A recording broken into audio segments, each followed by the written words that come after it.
tips supaya training bisa berjalan jangka panjang. Pertama, need analysisnya harus tepat ya. Artinya ada kebutuhannya apa? Misalnya ngomongin sales itu macam-macam loh. Mulai level dasar, menengah sama yang aku udah beda. Mulai kita hanya belajar gestur, postur sampai kemudian skill menjual yang advance itu beda-beda. Kadang-kadang kalau analisisnya nggak sesuai, nggak ngejawab kebutuhan. Pak, ini saya udah pernah loh. Ternyata nggak nyambung gitu kan. Need analysis yang tepat. Lalu kemudian yang kedua, mungkin kalau teman-teman melakukan training sendiri, teman-teman HR, pastikan bahwa training itu kesenggol semua aspeknya. Tadi ya, ada psikomotor. Hello everyone, welcome back to Curhat HRD. Nah, semuanya apa kabar? Semoga Anda tetap dalam keadaan sehat dan semangat. Dan kalau Anda lihat, kayaknya podcast Curhat HRD ada yang beda nih, ya kan? Sama seperti yang sudah saya sampaikan di awal tahun ini bahwa podcast Curhat HRD ada beberapa hal yang berbeda. Termasuk salah satunya hari ini Anda melihat episode ini dalam bentuk video. Kita sedang memang benar-benar melakukan videocast karena setiap 3 bulan sekali nanti kita di podcast Curhat HRD akan menampilkan para human capital coach, expert, orang-orang yang punya passion di bidang people development untuk sharing bersama di podcast Curhat HRD ini. Masih bersama saya Marcel dari Sinergia Konsultan. Kan finally sekarang baru ngelihat, wah ini ya tampangnya gitu. Sama nanti dengan bintang tamu yang kita undang di podcast-podcast Curhat HRD yang mungkin selama ini para business owner, human capital practitioner, dan juga professional leader cuman dengerin suaranya aja. Kali ini di videocast-nya podcast Curhat HRD, Anda bisa ngelihat, oh ini loh orangnya.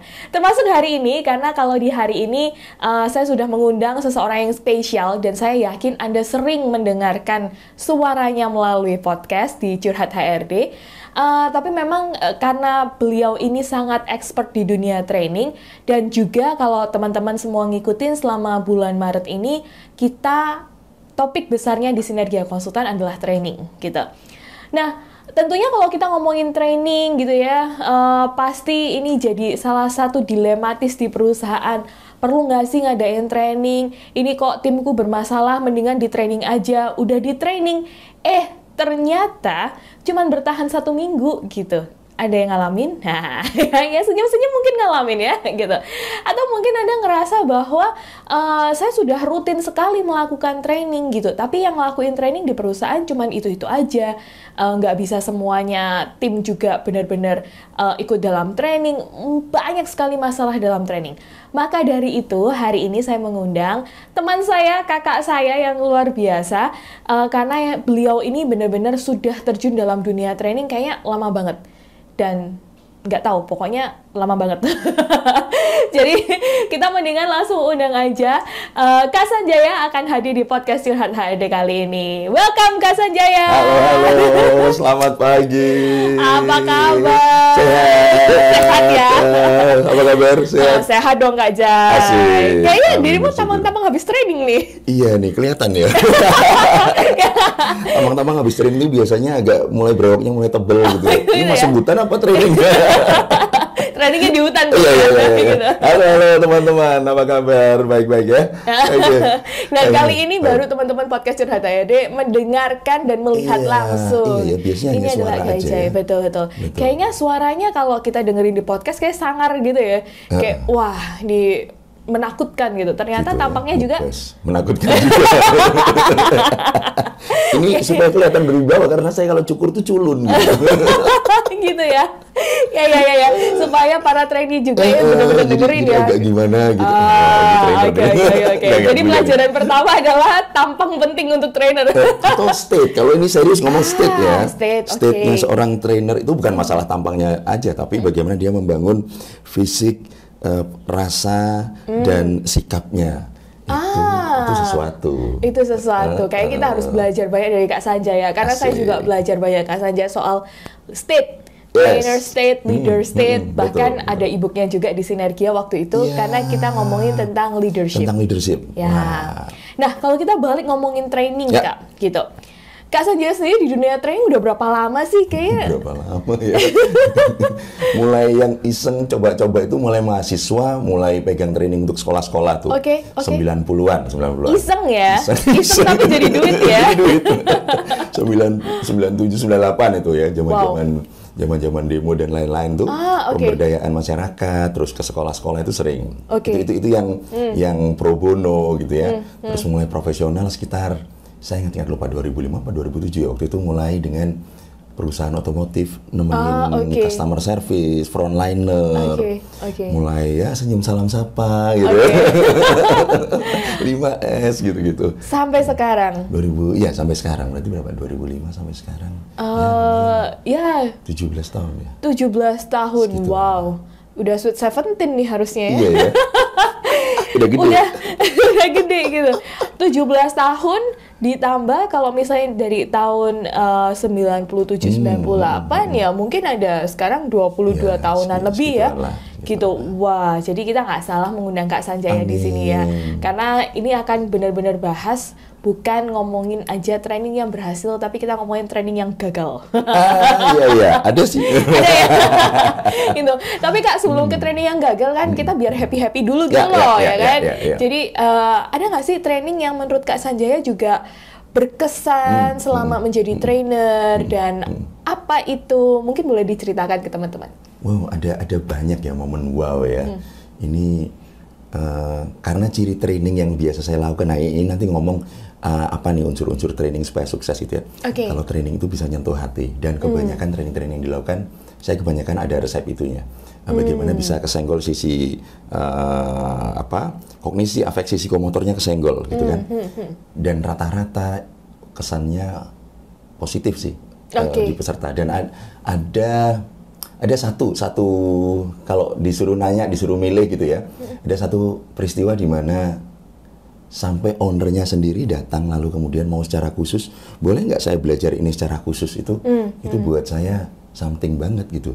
Seorang owner gitu kan, yang biasanya cuma ya udah maunya jadi doang, tapi boleh dong saya ikut ngerasain sendiri karena ngelihat bagaimana sebuah training bermanfaat gitu kan. Berarti si owner terlibat dalam proses training bersama sekali, betul. Timnya dia ya? Iya, wah, betul. Oke. Itu sesuatu banget. Apa dampaknya buat tim waktu itu? Tim saya atau tim mereka, timnya si business owner ini? Terasa banget ya, artinya pertama secara metode mereka merasa ini menjawab kebutuhannya, secara konten menjawab kebutuhannya, lalu happy banget dengan bagaimana training itu diberikan gitu kan. Nah ini nih seringkali kan jadi pertanyaan, training itu supaya gak bosenin gimana gitu. Iya benar. Lalu kemudian banyak yang ketika ownernya terlibat langsung dan berinteraksi dengan timnya, terasa banget bahwa tim saya ada improvement ya. Dan itulah yang menurut saya itu yang menggerakkan dia. Boleh dong saya dengan keluarga waktu itu pengen bagaimana bangun interpersonal skill sampai segitunya. Oke. Ini kayaknya justru jadi catatan juga nih untuk HR, untuk business owner yang seringkali juga membuat training, ngadain training di perusahaan. Betul. Apakah Anda benar-benar terlibat dalam proses training itu? Ternyata, karena ternyata ketika memang kita sebagai business owner terlibat dalam training itu, satu, kita belajar hal yang sama dengan tim kita kan, gitu. Dan yang kedua, kita jadi ngelihat, ternyata si A itu potensial ya untuk membahas isu tertentu gitu. Dan mungkin selama ini kita kayak nggak tahu aja potensi itu ada. Karena Kak Jai sayang banget ketika di ruang training, saya sering mendapati misalnya jumlah peserta, dikasih ke kami 20 gitu. Terus ada request nih dari HR-nya, siapa ini HR-nya kayak gitu. Boleh nggak ya Bu Marcel, nanti saya ada 2 orang dari HRD untuk observasi.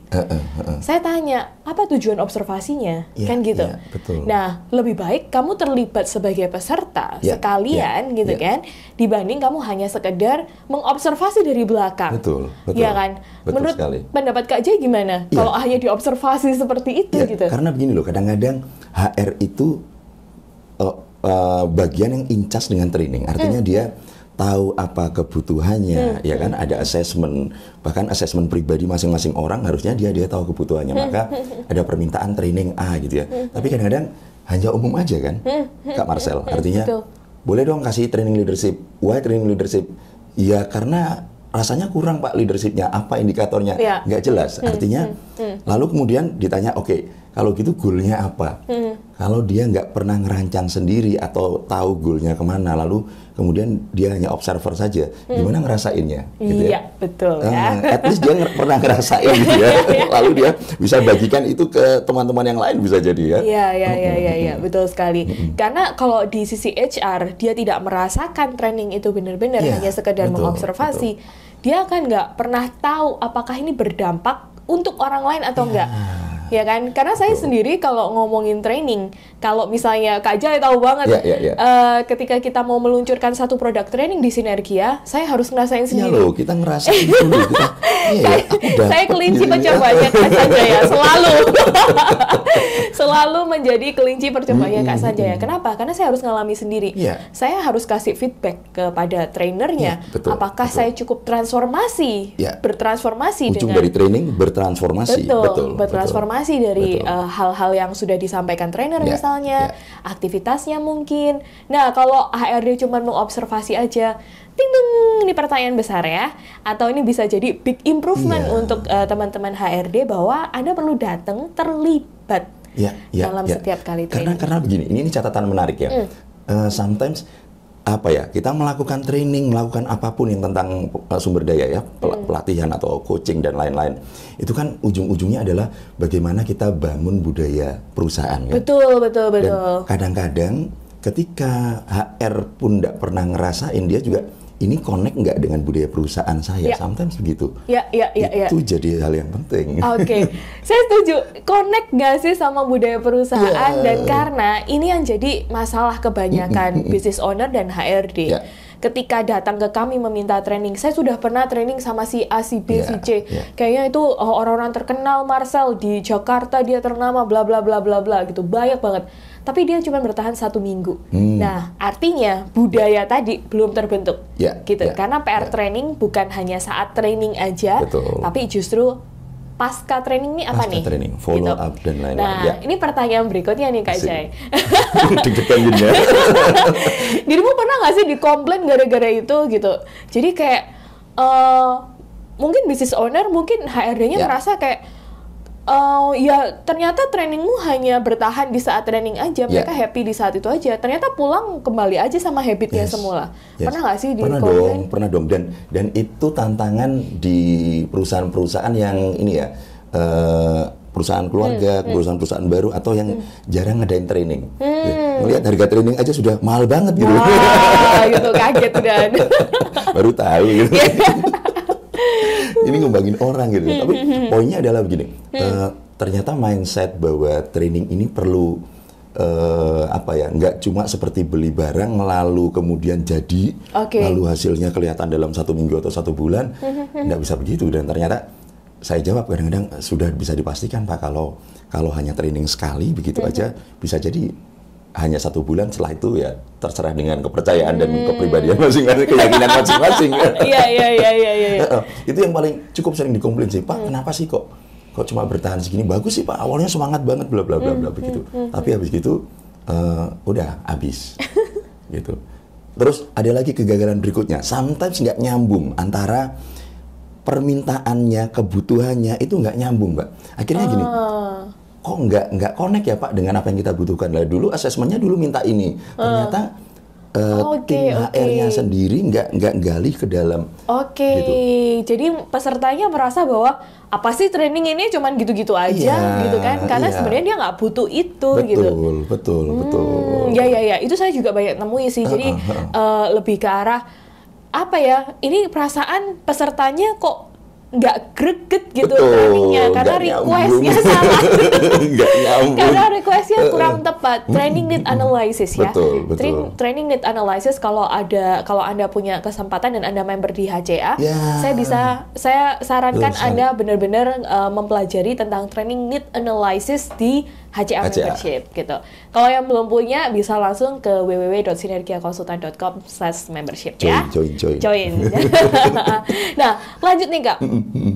Jadi kalau misalnya kita mau training kita lebih jangka panjang nih, dan itu berdampak untuk peserta, Kak Sanjaya ada nggak sih tips and triknya untuk teman-teman, untuk para business owner, HR yang lagi dengerin ini gitu, supaya kita punya framework nggak cuman hanya satu kali aja gitu dan selesai, tapi apa nih supaya kita bisa lakuin jangka panjang? Tips supaya training bisa berjalan jangka panjang. Pertama, need analysisnya harus tepat ya. Artinya ada kebutuhannya apa. Misalnya ngomongin sales itu macam-macam loh. Mulai level dasar, menengah sama yang up udah beda. Mulai kita hanya belajar gestur, postur sampai kemudian skill menjual yang advance itu beda-beda. Kadang-kadang kalau analisisnya nggak sesuai, nggak ngejawab kebutuhan, Pak ini saya udah pernah loh, ternyata nggak nyambung gitu kan. Need analysis yang tepat. Lalu kemudian yang kedua, mungkin kalau teman-teman melakukan training sendiri, teman-teman HR, pastikan bahwa training itu kesenggol semua aspeknya. Tadi ya ada psikomotor, kognisi, afeksi. Artinya konkretnya begini. Bagaimana training seringkali saya melihat teman-teman HR kadang-kadang bawain sendiri, udah pokoknya menyampaikan, udah latihan selesai. Kadang-kadang nggak ada feedback apa nih yang kamu rasakan. Waktu dia ngelatih apa nih yang perlu diimprove, dia ngerasain sendiri lalu ada perubahan di situ. Nah itu kadang-kadang dilewatin. Itu yang kedua. Lalu yang ketiga, setelah training selesai, bangun ekosistem. Ekosistem. Kayak kita udah bicara ekosistem dari lama deh. Iya. Tapi ini penting loh ya. Kita ngomongin ekosistem. Pertama sistem dulu deh. Ngomongin sistem. Ada nggak sistem yang dibangun di perusahaan Anda tentang training? Misalnya di level staff, training apa yang harus diberikan, belajar apa. Itu akan membuat training jangka panjang bisa jadi. Lalu tidak hanya sistem, tapi yang ekologis. Yang kemudian bikin peserta jadi merasa gini, ya aku butuh ya, aku perlu ngembangin ya. Ada kayak satu kesadaran yang justru munculnya dari peserta. Iya, betul. Bukan disuruh-suruh sama HR ya untuk training gitu kan. Pertanyaannya adalah how gitu kan. Ya gimana caranya? Ini pernah di klien kita nih salah satunya. Nggak perlu disebutin ya namanya. Nggak perlu. Ada yang saya nemenin ya, ada training untuk level supervisor sampai manager gitu kan. Lalu kemudian kita rutin ngadain supaya kebentuk sistemnya, kita rutin ngadain pelatihan tiap minggu waktu itu, tiap 2 minggu tiap 2 minggu setiap leader itu sharing tentang satu bahan, terserah itu mau sesuai dengan value-nya, sesuai dengan kompetensinya apa, itu dibahas satu-satu. Dan teman-teman semua orang saya percaya nggak mulai dari nol, apalagi levelnya yang udah supervisor, pasti mereka punya sesuatu yang bisa dibagikan. Iya, betul. Itu ekologis banget kalau mereka ikut membagikan, mereka happy banget loh. Dan kemudian ketika itu sudah mulai berjalan, ketika pernah ya kita pandemi, mulai jarang-jarang, itu mereka yang nagih loh, Pak kita nggak training Pak, rasanya perlu banget deh, sampai seperti itu. Itu kan artinya jangka panjang kita udah nggak perlu yang ayo training enggak. Tapi ada kebutuhan yang muncul. Itu di Sinergia juga dilakuin, ada SAC rutin teman-teman, gantian sharing, gantian betul. Sesuatu. Maka buat saya bangun ekosistem jadi penting. Ini salah satu yang jadi PR-nya banyak business owner dan HR. Karena ngomongin training, ya jelas aja training akan gagal. Ini extremely-nya ya. Pasti akan gagal kalau Anda cuma ngelakuin satu kali aja dalam 1 tahun, lalu Anda nggak ngapa-ngapain gitu. Terus Anda tahun keduanya datang ke Sinergia kayak, saya tahun lalu udah ngadain training, tapi kok nggak ngapa-ngapain, kok nggak ada apa-apa ya Marcel? Ya iya, cuma 1 tahun. Karena prinsipnya adalah yang tadi Kak Sanjaya sampaikan, membuat ekosistemnya gitu. Melibatkan tim leader Anda untuk benar-benar bisa saling sharing, saling membagikan potensi kemampuannya yang ternyata mungkin itu harta terpendam gitu kalau saya bilang harta terpendam untuk bisa dibagikan ke timnya yang mungkin membutuhkan di level tertentu. Dan itu sekaligus talent management bisa jalan. Karena akan ngelihat siapa yang akan bisa naik jadi trainer berikutnya atau jadi manajer atau jadi apapun kan. Dan satu lagi ada di perusahaan yang menengah mungkin karyawannya sedikit gampang. Tapi kalau di perusahaan besar artinya apa? ini ada tanggung jawab nih untuk setiap divisi punya itu ekosistemnya sendiri-sendiri kadang-kadang karena udah terlalu gede, udah sulit. Ya. So ini perlu semuanya merasa bertanggung jawab untuk membangun ekosistem itu. Maka di departemen masing-masing mereka bisa punya ekosistemnya sendiri, begitu ya. Mungkin kalau ngomongin perusahaan yang lebih besar di area top management, mereka perlu punya ekosistem sendiri, gitu. Sehingga ekosistem ini kayak benar-benar siklus di hujan itu kali ya, benar-benar berputar dan itu benar-benar jadi satu lingkaran yang memang membangun satu budaya di perusahaan. Ujungnya budaya. Balik-baliknya akhirnya yang diharapkan ya udah jalan kok budayanya. Wah. Dilatih terus soalnya. Ya. Begitu. Wah, ya kan. Ternyata kalau misalnya trainingnya nggak mau gagal, kuncinya adalah training itu harus sengaja dilakukan untuk membangun budaya, gitu. Nah, saya rasa teman-teman juga belajar banyak banget dari Kak Sanjaya hari ini. Amin. Dan saya rasa akan kurang kalau kita hanya ngomongin cuman sekedar ini aja gitu ya. Karena kita tahu bahwa training, kayak tadi saya bilang, training kalau dilakukan cuma sekali dalam 1 tahun, nggak akan pernah ada dampaknya untuk perusahaan itu Anda. Kayak kita 17-an gitu ya, sekali Iya. 17-an 1 tahun. Merdeka lagi. Bener. Jadi mohon maaf, itu kenyataannya harus kita alami gitu. Tapi kuncinya adalah membangun budaya. Kalau tadi mulai dari awal training need analysis, lalu Kak Sanjaya membuat satu sistem atau kurikulum pembelajaran yang melibatkan psikomotor, kognisi, afeksi. Nggak cuma ngedengar aja. Nggak cuma kognisi aja biasanya. Ngedengar lupa, kalau melihat mulai ingat, melakukan mulai bisa, mengulang lagi, mulai menguasai, memahami, membagikan, itu mastering. Mastering ya. Wah, kayaknya kita harus belajar banyak terkait dengan training ini ke Kak Sanjaya dan bagaimana menerapkan program-program training ini di perusahaan. Jangan khawatir, karena sebenarnya Kak Sanjaya itu juga bagian dari tim Sinergia Konsultan. Jadi kalau misalnya Anda apa-apa, business owner atau misalnya human capital practitioner juga mau tanya, ini gimana yang menerapkannya, atau training ini perlu diapain gitu supaya benar-benar bisa berdampak kepada budaya perusahaan. Tenang aja, Anda juga bisa melakukan konsultasi kepada tim Sinergia Konsultan sehingga kita bisa mengarahkan pada program yang tepat. Betul sekali. Ya, dan aku terima kasih banget Kak Jai sudah mau sharing di podcast Curhat HRD dan dengan senang hati. Untuk yang pertama kalinya videocast di podcast Curhat HRD. Keren ya. Dan jangan lupa dengerin Kak Sanjaya di podcast Insight juga yang lebih ngomongin tentang bagaimana coach, trainer, profesional ya, coaching profesional itu bisa episode terbaru ngomongin tentang maintain energi ya. Itu penting banget. Seorang trainer, coach punya energi yang gimana sih supaya bisa nyentuh peserta. Dengerin podcast Insight, tulisannya strip sites ya. Ya, bisa dikonsumsi di Spotify, di Apple Podcast dan juga Google Podcast, sama kayak podcast Curhat HRD ini. Kalau Anda merasa podcast ini bermanfaat untuk tim Anda, untuk atasan Anda, untuk bos Anda, silakan aja dibagikan melalui Spotify, melalui Apple Podcast dan Google Podcast, karena kita sudah ada di 3 platform tersebut. So teman-teman, kalau misalnya Anda juga merasa bahwa podcast ini kayaknya saya perlu bertanya lebih dalam deh, atau kepingin diskusi dengan teman-teman Sinergia Konsultan, Anda bisa loh email bertanya di sana, dan siapa tahu pertanyaan Anda bisa menjadi bahan podcast kami di berikutnya gitu ya kan, kita akan jawab di podcast berikutnya. Tenang aja, Anda bisa email di info@sinergiakonsultan.com atau Anda juga bisa DM di Instagram kami di @sinergia_konsultan.